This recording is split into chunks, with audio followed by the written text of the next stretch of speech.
The Ghost Guard. Bryan Irvine. If every one of the 60 guards and officials at Granite River Prison had been asked for the name of the most popular guard on the force, there would have been 60 answers. Asa Shores.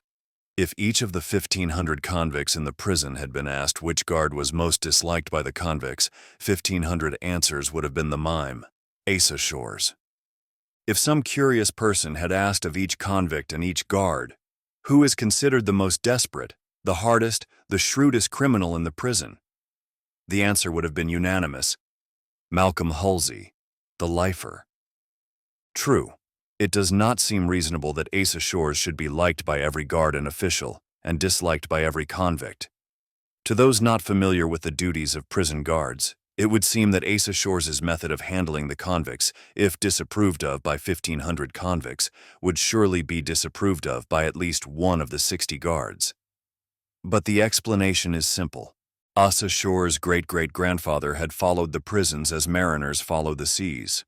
Then Asa's grandfather took up the work and followed it, with an iron hand and an inflexible will, until one day a cell-made knife in the hands of a long-time con entered his back at a point where his suspenders crossed, deviating enough to the left to pierce his heart. Came next Asa Shores' father, who went down in attempting to quell the famous Stromberg break of 1895. Asa, therefore, his prison methods impelled perhaps by heredity, looked upon every wearer of gray behind the walls as a convict, nothing more, nothing less. He neither abused or favored any convict. A one-year man was to Asa a convict and no better than the man who was serving a life sentence. The crime for which any convict was sent up was of little moment to Asa. Neither did he bother about who among the inmates were considered desperate. The fact that a man wore prison gray was sufficient, whether he be a 6-month sneak thief or a 99-year murderer. When Asa shot and killed Richard, Mutt, Allison, when the latter attempted to escape, the warden had said, "There was really no need of killing that half-witted short-termer, Asa. He was doing only a year and was perfectly harmless. A shot in the leg or foot would have been better." And Asa's reply had been, "I had no idea who the man was, though I have seen him dozens of times, and I did not know how long he was doing, but I would have made no difference if I had known. He was a convict, sir, and he was attempting to escape. If he was only half-witted, as you say, he should have been in the insane asylum, not in the penitentiary." So that was that. If Asa ever gave a convict a smile, it had never been recorded. It is a known fact that he was never seen to frown upon a convict. He was, in short, the smileless, unyielding personification of duty, and every convict hated him for what he was. When Asa shot, he shot to kill, and he never missed. 4 little white crosses on the bleak hillside near the prison proclaimed his flawless marksmanship. Why was this big, sandy-haired, steel-blue-eyed, middle-aged Asa Shores liked by his brother guards? There were many reasons why. It was as if Asa's unnatural, cold, vigilant, unfeeling attitude toward the convicts was offset each day when he came off duty by a healthy, wholesome desire to drop duty as a workhorse sheds an irritating harness. He was the life of the guards' quarters, a big, good-natured, playful fellow who thoroughly enjoyed a practical joke, whether he be the victim of the joke or the instigator. If he had a temper, he had never allowed it to come to the surface. He excelled in all sports in the gymnasium, and somewhere, somehow, he found more funny stories than any other man on the force. The trite, old saying that he would give a friend the shirt off his back fitted him like a new kid glove. He gave freely to his friends, and in giving, seemed to find real joy. After 12 years' service on the guard line, Asa was still an ordinary wall guard. This would seem discouraging to many, but not so to Asa. It was not generally known that he drew a larger salary than did the other wall guards. He was an excellent wall guard. Hence, he was kept on the wall, while newer men on the force were promoted to better positions. But Asa drew the salary of a shift captain and was therefore content. He did not even seem to mind when he was taken from comfortable Tower No. 1, morning shift, and detailed permanently to Tower No. 3 on the graveyard shift at night from 8 p.m. to 4 a.m. This change was deemed necessary for several reasons. First, because Asa positively refused to discriminate between short-termers and long-termers, or discriminate between short-termers and long-termers or desperate men and harmless nuts when using his rifle to stop a break or the attempt of a single convict to escape. The men being locked in their cells at night, Asa, as a night guard, would have little opportunity to practice rifle shooting with a running convict as the target. Another reason for detailing him to Tower Number 3 was because trouble was expected some night at that point in the yard, and with surefire Asa on the job, the officials felt that any attempt of the convicts to escape would be promptly frustrated. One of Asa's wholesome habits when no convicts were near him was singing. It was not singing really, but Asa thought it was, and he shortened the long, lonesome hours at night on Tower Number 3 with song, because he knew and sang but one. It was not a late or popular song, and as Asa sang it, it sounded like the frogs that croak in the marshes at night. When I die and am buried deep, I'll return at night to take a peep at those who hated me. I'll haunt their homes and spoil their sleep, chill their blood, the skin will creep, on those who hated me. Not a pretty song, nor did it make cheerful those guards who passed near Tower Number 3 while making the night rounds. But Asa loved that song. It was while the wall was being extended another 200 feet to make room within the enclosure for a new cell house that Asa shot the lifer, Malcolm Hulsey. The end wall, extending from Tower Number 3 to Tower Number 4, had been torn down and the stones moved 200 feet farther south to be used on the new wall. A temporary barbed wire fence had been erected about the area in which the convicts worked on the new wall. Extra armed guards were stationed at intervals of 50 feet outside the enclosure to guard the working convicts. Malcolm Hulsey had successfully feigned illness one day and was allowed to remain in his cell.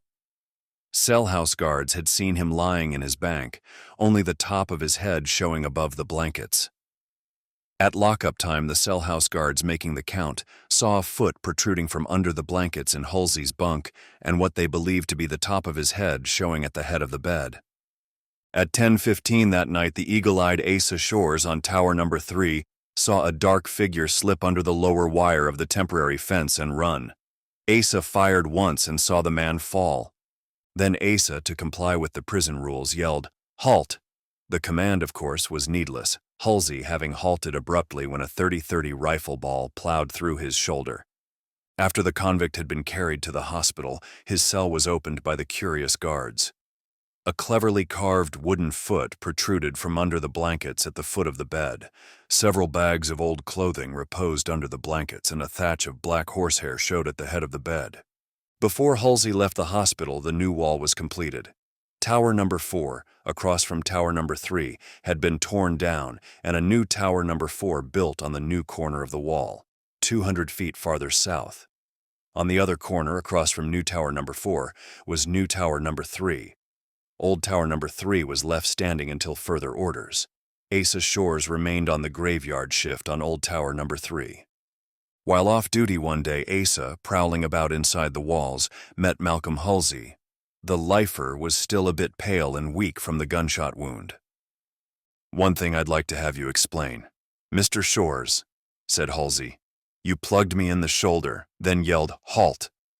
Why didn't you command me to stop before firing?" "Well, it was this way, Hulsey," Asa replied, unsmiling and looking the convict squarely in the eye. "I aimed at the spot where I calculated your heart ought to be, but the light was poor, and I had to shoot quick. I naturally supposed you were dead when I commanded you to halt, and, believing you dead, I could see no reason for being in a hurry with the command. Sorry I bungled the job that way, but my intentions were good."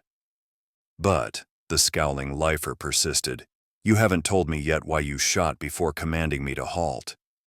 "Oh, that," Asa drawled with a deprecatory shrug of his massive shoulders. "That is merely a matter of form with me. I very often, after shooting a convict, yell 'halt' sometime the next day or week. Besides, if you had a nice chance to bump me off, you wouldn't say, 'Beware, Mr. Shores, I'm about to kill you.'" For a half-minute, convict and keeper gazed into each other's eyes. "I get you," Hulsey finally said, "and I guess you're right. I have an idea, though, that my turn comes next, Mr. Shores, and there'll be no preliminary command or argument." "Fair enough, Hulsey," Asa replied as he turned away. At last, the big new cell house was completed. Asa wondered whether he would be left on Old Tower number 3. It had been decided, he knew, that the old tower would lie left on the wall but perhaps not used. To celebrate the completion of the new building, the warden declared a holiday and issued orders that all the inmates be given the privilege of the yard that day. There was to be wrestling, boxing, foot racing, and other sports. Asa Shores' sleeping quarters was a low-ceilinged room on the ground floor in one of the towers of the old cell house. Asa had been warned a number of times that his room was not a safe place to sleep in the daytime. Convicts in the yard could enter the room at any time during the day without being seen by the yard guards or wall guards. Though the one door to the room was thick and heavy, Asa seldom if ever locked it. Asa had risen in the afternoon, complaining to himself about the noise being made by the convicts in the yard. His peevishness vanished, however, after a cold wash, and he sang as he stood looking out at one of the windows and brushing his hair. "When I die and am buried deep, I'll return at night to take a peep at those who hated me. I'll haunt their homes and spoil their sleep. Chill their blood, the skin will creep on those who—" Asa's song ended then, ended in a horrible gurgle. A trustee found him an hour later lying in a pool of blood near the open window. His throat had been cut by a sharp instrument in the hand of a person unknown. Hulsey the lifer was questioned, of course, but then was absolutely nothing to indicate that it was he who committed the murder. The guards looked sadly upon all that remained of Asa Shores and said to each other in hushed voices, "It had to come. Asa was too good a convict guard not to be murdered." And though the prison stool pigeons kept their cars and eyes opened, though each guard became a detective, the murder of Asa Shores remained a mystery. Old Tower number 3 was closed and the doors locked. Then was no immediate use for it. Out the warden was contemplating the advisability of having another guard's entrance gate cut through the wall under the tower. In this case, of course, the tower would be used again. Night Captain Jesse Dunlap sat alone in the guard's lookout inside the walls at 1 o'clock on the morning following the murder Asa Shores. Bill Wilton, the night yard guard, was making his round about the buildings in the yard. Captain Dunlap lazily watched the brass indicators on the report board before him. The indicator for Tower number 1 made a half-turn to the left, and a small bell on the board rang. The captain lifted the receiver from the telephone at his elbow and received the report, "Tower number 1, Anderson on duty, all okay." Dunlap merely grunted a response and replaced the receiver on the nook. Presently, the indicator for Tower number 2 turned to the left, the bell tinkled, and Dunlap again took the lever from the hook. "Tower number 2, Briggs on duty, all okay," came the report over the wire. "Then come new Tower number 3, next Tower number 4. From the 3 outside guard posts came the reports, and one from the cell house, each guard turning in his post number, his name, and the usual "OK." All the indicators on the board, except that for Old Tower number 3, were now turned. Captain Dunlap relaxed in his chair, sighed heavily, and lit his pipe. Lazily, his eyes wandered back to the indicator board. The unturned indicator for Old Tower number 3 held his gaze, and utter sadness gripped him for a moment. Night after night, promptly on the hour, he had seen the indicator for Old Tower number 3 flip jauntily to the left, and had heard the tinkle of the little bell on the board. It had always seemed to him that the indicator for Asa Shores Tower turned with more pep than the other indicators, that the bell had tinkled more cheerily, that good old Asa Shores' report carried a note of cheerfulness that lightened the lonesome watches of the night. Now the old tower was cold, even as poor old Asa was cold. The doors were locked and barred. Never again, thought Dunlap, would be heard Asa Shores' familiar song on the quiet night, sir. What were the words to that song? "When I am dead and buried deep, I'll return at night to take a peep at those who hated—" Captain Dunlap suddenly sat erect in his chair. The pipe fell from his lips and clattered on the door as his lower jaw dropped and his eyes opened wide to stare at the indicator board. The indicator for Old Tower number 3 was moving, not with a quick turn to the left, but in a hesitant, jerky way that caused the root of every hair on Captain Dunlap's head to tingle. Never before had the captain seen an indicator behave like that. In fact, the indicator system was designed and constructed in such a way that, being controlled by electric contacts, the various indicators would snap into position when a push button in each tower was pressed by the guard on duty in that tower. In short, an indicator, in accordance with all the rules of electricity as applied to the system, must remain stationary or jerk to the left when the button in the tower was pressed. But here was indicator for old tower number 3 wavering, trembling to the left, only to fall back repeatedly to a vertical position. Then again, jerkily, hesitantly to the left, as if a vagrant soul strove to brush aside the veil that banished it from the living. Captain Dunlap sat rigid and watched the uncanny movements of the bright brass indicator. Vague, fleeting, chaotic thoughts of crossed wires, practical jokers, wandering souls tumbled one after another through his brain. If only the bell would not tinkle.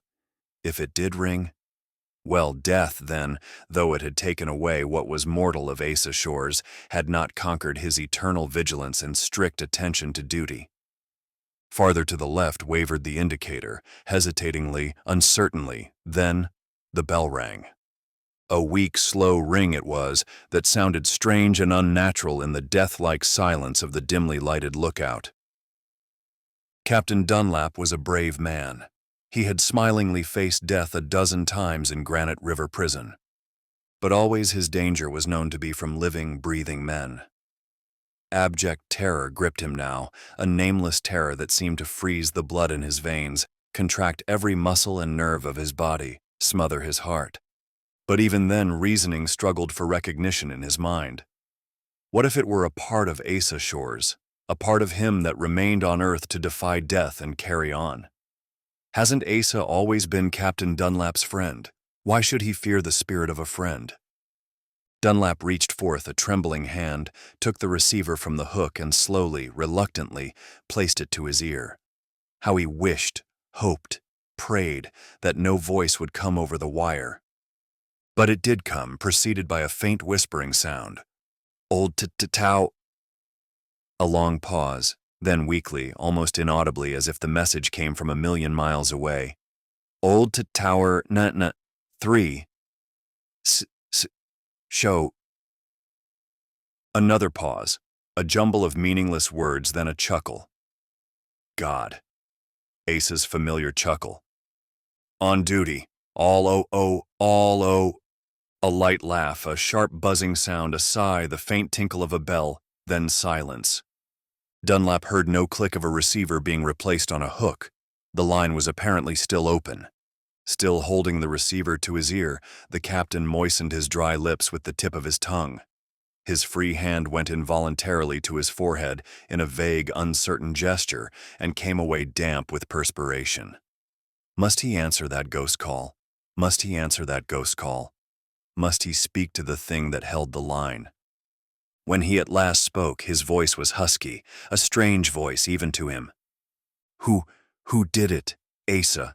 Who, if you are dead, if this is you, Asa, tell me, who did it? Again that queer, unfamiliar buzzing sound. Then, from old tower number 3, or from beyond the grave perhaps, came a faint, whispering, uncertain voice. It was. The voice ended in a gurgle. Dunlap replaced the receiver on the hook, and as he did so, high eyes rested on the indicator board and he gasped sharply, for the indicator for old tower number 3 went wavering, trembling back to a vertical position on the time dial. This unheard-of behavior of the indicator was the deepest mystery of all. The indicators, each controlled independent of the others by push buttons in each tower, were constructed mechanically to turn only from right to left. The indicator for old tower number 3 had turned back from left to right. Captain Dunlap made no effort to solve the mystery. Old tower number 3 was securely locked and could not be approached except by crossing over the wall from new tower number 3 on the southeast corner of the wall, or from tower number 2 on the northeast corner of the wall. Dunlap himself had closed and locked the doors and windows of the tower. There was but one key to the tower doors, and that key was in Dunlap's pocket. Unlike the other towers, old tower number 3 could not be entered from the ground outside the wall. It was built solidly of stone from the ground up, and the only entrances were the two doors communicating with the top of the wall on either side of the tower. Besides, strict orders had been given that no one enter the tower unless ordered there by a shift captain, and too, in the glare of the arc lights near the wall, it would be impossible for anyone to cross the wall to the tower without being seen by other wall guards. Could the mysterious report have come from one of the other wall towers? Impossible for this reason. When the push button in one of the roll tower, say that in old tower number 3, was pressed by the man on duty there, the indicator on the board in the captain's lookout turned to the left a quarter turn on the time dial, the small bell on a board rang, and all telephone connections with the other wall towers were automatically cut off until the captain had replaced the telephone receiver on the hook after receiving the report from old tower number 3. Dunlap said nothing to Bill Wilton when the latter returned to the yard lookout after making his round in the yard. It would be best, he reasoned, to say nothing to anybody about the mysterious call. They would only laugh at him if he told them about it. If the indicator had not returned to a vertical position on the time dial, he would have some proof on which to base his wild story of the ghost call. But the indicator had, before his own eyes, returned to its former position after the call. An hour later, at 2 a.m., Dunlap fearfully watched the indicator for old tower number 3. Reports from all other posts had been received. Then, just once, the indicator trembled uncertainly, made almost a quarter turn to the left and snapped back to a vertical position. At 3 o'clock it did not move, nor did it move at 4 o'clock. A week passed. Not a tremor disturbed the ghost tower indicator. Then, one morning at 1:30 o'clock, an unearthly, piercing scream in the cell house awaked half the men in the building and sent the cell house guards scurrying down to cell 21 on the corridor, for it was from this cell that the blood-chilling scream had come. The bloodless, perspiration-dampened face of Malcolm Hulsey, the lifer, was pressed against the bars of the cell door when the guard arrived. The convict's great hands grasped the bars and his 250-pound bulk, clad in only a regulation undershirt, twitched, started, and trembled from head to foot. A horrible fear distended his eyes, his teeth clicked together, and the muscles of his face worked spasmodically. "Sick, Hulsey?" the guard demanded, hardened to such nerve-shattering outbursts in a building full of tortured souls. I saw, Hulsey began, his teeth chattering and rendering speech well-nigh impossible. I saw. Oh, Mr. Hill, please give me a cellmate, now, tonight. I'm a sick man, Mr. Hill. Nerves all shot to pieces, I guess. Can't I have a cellmate to talk to, Mr. Hill? What did you see? The guard asked. He was standing right where you are now, Hulsey whispered hoarsely. Pointing his finger at me, he was, when I opened my eyes and saw him. Smiling, too. A violent shudder. I could see through him, Mr. Hill, could see the bars on that window beyond him. Who? See who? The guard interrupted.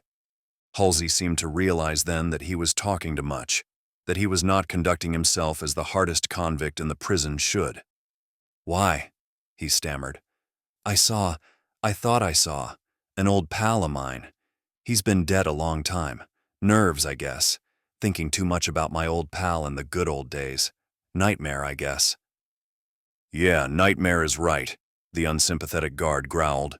But don't let another blat like that out of you, or we'll throw you into a padded cell. Got the whole wing stirred up. Get to bed now and forget that good old pal of yours. If I only could, Hulsey whispered huskily to himself as he got back into the bunk. 2 weeks passed. There were no more outbursts from cell 21.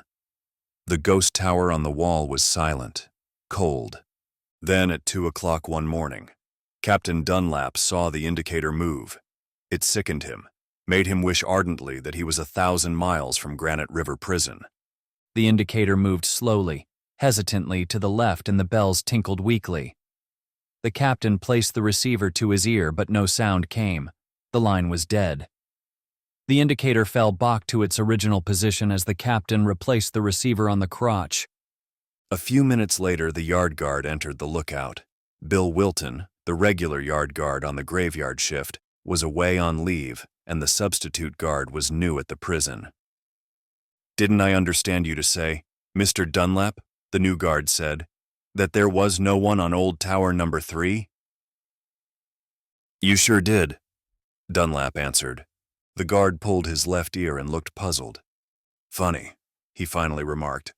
Was sure I heard somebody in that tower singing soft and low like when I passed under it a few minutes ago. What was he singing? The captain asked, bending forward and fixing a penetrating gaze on the recent arrival at the prison. Let me see now, said the guard meditatively. Couldn't make out much of the song. Something about, when I die in the ocean deep.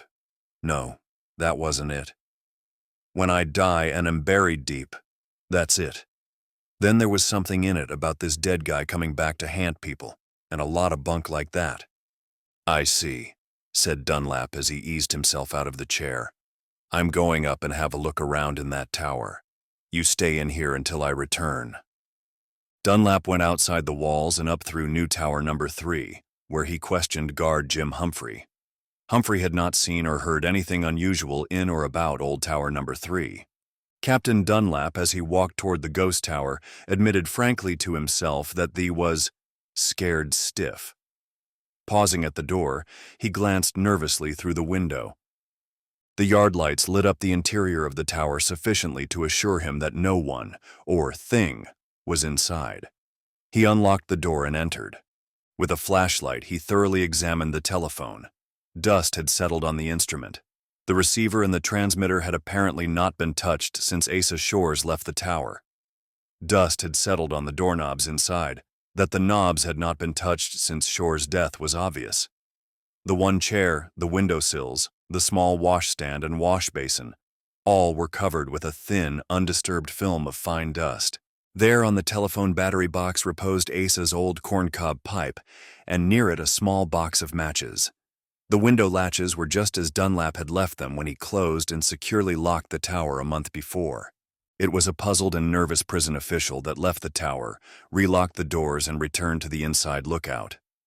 Next day, Malcolm Hulsey, the lifer, was admitted to the hospital. The doctor's diagnosis was nervous breakdown.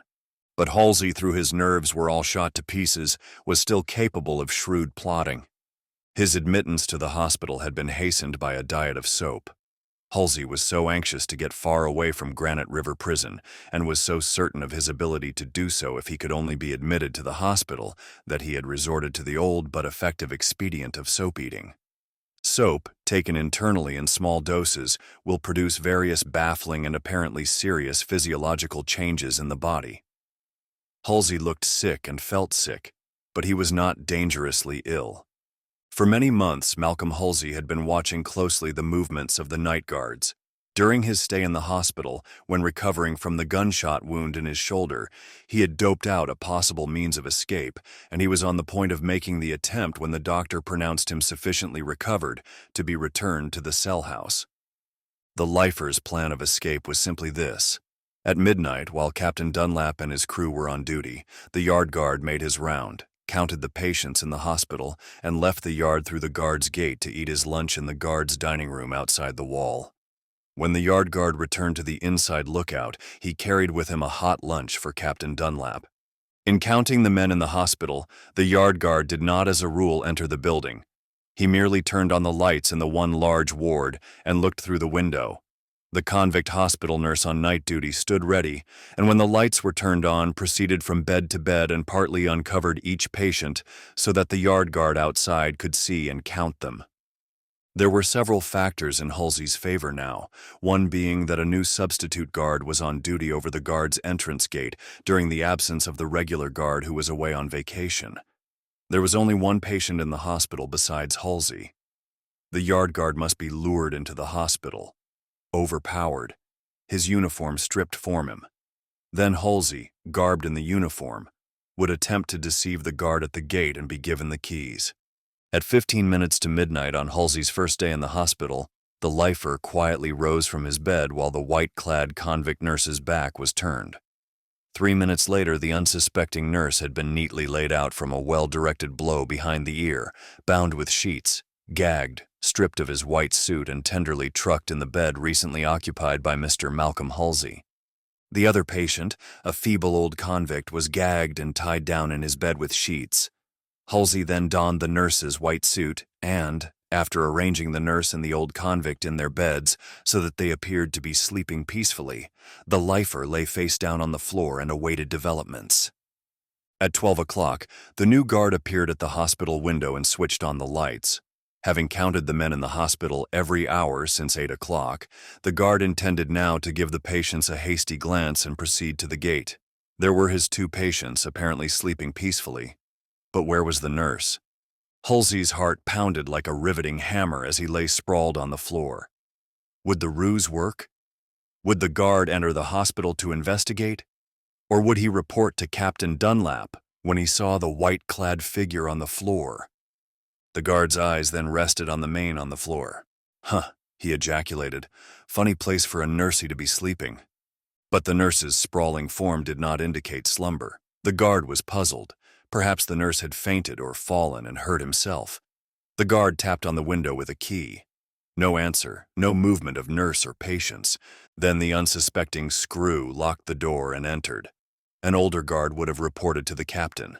He was in the act of bending over to turn the pseudo-nurse upon his back when his ankles were suddenly seized and his feet perked from under him. The guard's head struck an iron bedstead as he fell, thus relieving Hulsey of the unpleasant job of beating him into unconsciousness. Several minutes later, the lifer, wearing the guard's uniform, boldly approached the gate. "What's on the menu tonight, Frank?" Hulsey casually asked, pulling this hat further down over his eyes. "Same old thing, hash," the gate guard answered as he lowered the keys. Though the suspense, anxiety, and uncertainty were terrible, Hulsey whistled calmly as he unlocked the first gate. The large bull lock on the outside gate was not so easily unlocked. Hulsey fumbled, his hands shoot. His whistling, in spite of all he could do to keep it up, wheezed, went off key, then died in a discordant wail. "Say!" the gate guard suddenly blurted. "Look up here. By cracky, your actions don't look good to me." Hulsey did not look up. He gave the key another frantic twist and the lock opened. In that short space of time, the wall guard had raced into the lookout and seized a shotgun. As he stepped to the door of the lookout, a dark figure disappeared around the corner of a building 20 feet from the gate. A moment later, the alarm in the guards' quarters rang frantically, and a dozen sleepy-eyed men tumbled from their beds, slipped on shoes and trousers, and ran out into the yard. The gate guard could only tell where he last saw the escaping convict. To capture the man on such a dark night seemed hopeless, considering too that the fleeing man had a 7-minute start. However, the half-dressed guards scattered and made for a heavy willow thicket several hundred yards beyond the spot where the convict was last seen. For 5 minutes after the pursuing guards disappeared in the darkness, silence reigned over the prison. Then, from a distant point in the dark thicket, a hair-raising, half-animal, half-human shriek of mortal terror shattered the stillness of the night and echoed and re-echoed about the high prison walls. White-faced guards, temporarily unnerved by that fearful wail, crashed through the brush, their flashlights playing about the eyes of spending demons. Then they found Malcolm Hulsey, the lifer, groveling face down in the mud of a little creek bank, hand clutching at empty air, great spasms of maniacal terror passing through his body. The one-time terror of the prison muttered insane, incoherent things. 2 guards pulled him to his knees. Others turned flashlights on his face, a face such as is seen in horrible nightmares, a ghastly face partly covered with black mud, a horrid face where it shone through the grime. The eyes were wide, protruding, glassy. "See! See!" the convict rasped hoarsely, pointing a mud-smeared hand at the dense black nook in the thicket. "See! He stands there and points at me and laughs. It's Asa Shores. He's been in my cell every night for weeks, laughing at me. He sang a death song to me, always sang, always laughed, wouldn't let me sleep. He's coming toward me. Stop him, please." Then another horrible shriek, a shudder, a gasp, and the guards dropped the lifeless form of Malcolm Hulsey in the mud. By some queer whim of fate, the speechless guards involuntarily switched off their flashlights. Utter darkness, utter silence enveloped them. Then a faint sound was heard. "Listen," came the hoarse voice of guard Jerry Clark. "Do you hear it?" Very little of it could be heard. It was a faint sound and growing fainter. "When I die and am buried deep, I'll return at night to—" Then it was gone and all was still again.